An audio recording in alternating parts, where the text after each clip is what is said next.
Okay, so break that down for me, because my understanding of it is that training is stress, and we want to stress the body in order for it to repair, recover, adapt, to move to the next level.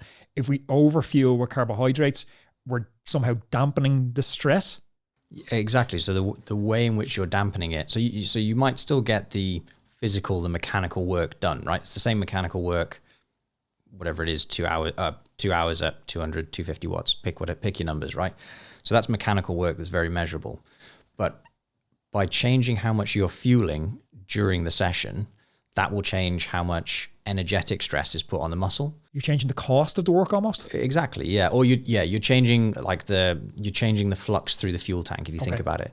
And so where a lot of people went kind of early 2010s, that kind of stuff, like maybe went a little bit too far the other way into like fall in the door. Super, yeah. So like because you can undercook it, and you obviously very viscerally feel the effects of that. But the trade-off there is you're losing the quality of that mechanical work.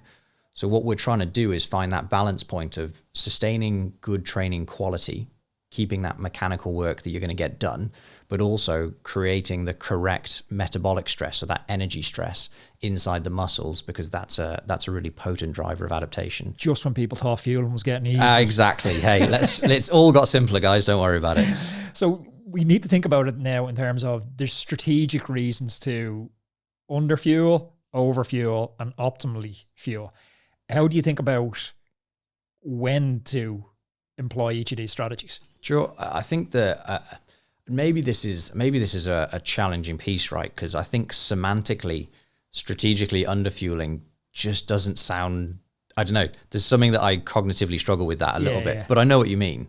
So I think I'm trying to think of like how to articulate it in a way that isn't going to get people to be like, cool, yeah, I'm actually falling in the door 3 times a week, but it's strategic, but I've made the decision to do that. French teams are probably still there. Well, hey, you'll have to ask them. But I think the like using different types of training, right? So it's periodization of training. Periodization of nutrition is it's the same thing. So you don't always do the same training session every day because it doesn't change the stimulus. Yeah. Same thing with nutrition. So my personal opinion is that used in the correct way, faster training is fine. I think it's a different way to create stress through different metabolic processes in the muscle, right?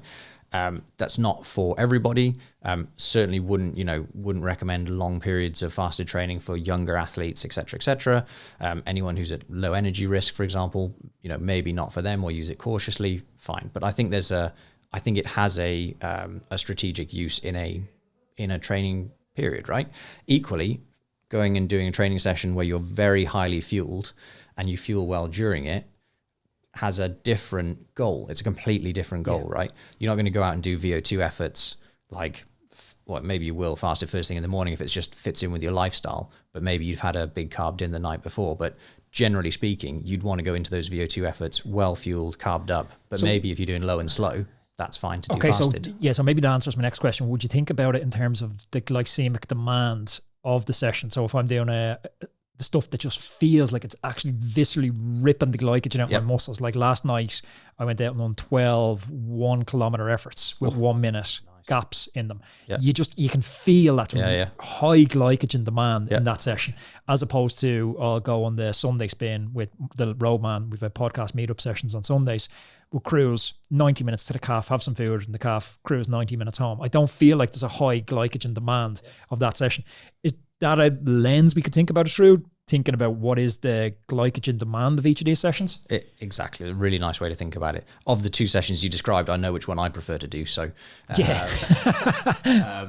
you're exactly right. And anything that gets up to or above FTP, like a really like good barometer to think about it. Once you get above that, the rate at which you burn through glycogen just becomes exponential.